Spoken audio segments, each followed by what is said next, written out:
স্বাগত আরো একবার। আপনারা দেখছেন বাংলাদেশ এখন। আপনার কাছে বিরতির আগে জানতে চেয়েছিলাম যে হাজী সেলিমকে আমরা দেখেছি এক প্রকার জোর করে বসিয়ে দেওয়া হয়েছে, সংসদ সদস্য হিসেবে তার অধিকার ক্ষুণ্ণ করা হয়েছে কিনা?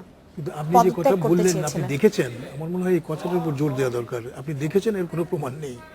এবং এই বিষয়টি যখন না, উনি সংসদে বলেছেন যে তার পদত্যাগ পত্র জমা নেওয়া হয়নি। এটা সংসদে যখন এটা উত্থাপিত হয়েছিল তখন স্পিকার হাজী সেলিমকে জিজ্ঞেস করেছিলেন যে আপনার পদত্যাগ পত্রটি কোথায়, অন্য কোথায়, যে পদ্ধতি অনুযায়ী যে স্থানে যে সময়ে তার পদত্যাগ দেওয়ার কথা, পদত্যাগপত্র দেওয়ার কথা, সেখানে সেই সময়ে সেভাবে তিনি তাহলে এখানে কোনো একটা যখন স্পিকার তাকে জিজ্ঞেস করেছিলেন যে মাননীয় সদস্য আপনি বলেন না আপনার পদত্যাগপত্র কোথায়, তিনিও তার কোনো জবাব দিতে না, উনি একটা জবাব দিয়েছিলেন যে আমার পদত্যাগপত্রটি আপনার কাছে দেওয়ার আগে একজন ছিঁড়ে ফেলেছেন। জি, আমরা মনে হয় এই বিষয়ে আর আলোচনা না করে মামুন ভাই, আপনি অনেকক্ষণ আপনার সাথে আসলে কথা বলতে চাচ্ছিলাম।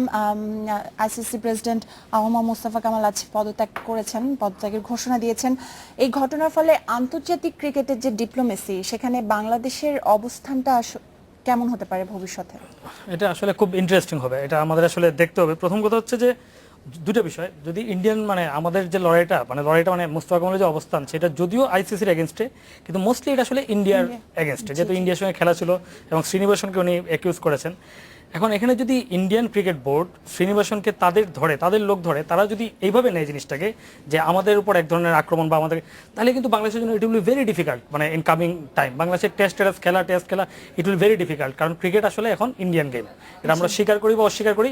85% মানি তারা মামুন ভাই, একদম ছোট্ট কথা, তার পদত্যাগটা আসলে যৌক্তিক ছিল কিনা? পদত্যাগের পদত্যাগের যদি নৈতিক কারণে যৌক্তিক, এবং বাংলাদেশের একজন লোক যেরকম সাহস করে কিছু করতে পারে, কারণ আমাদের দেশে আমরা পদত্যাগ দেখি না, আমাদের একজন লোক বিশ্ব সংস্থাকে পদত্যাগ করছে, এটা কিন্তু বাংলাদেশকে অনেক উপরে তুলে নিয়ে যাচ্ছে, সেই হিসাবে খুবই যৌক্তিক।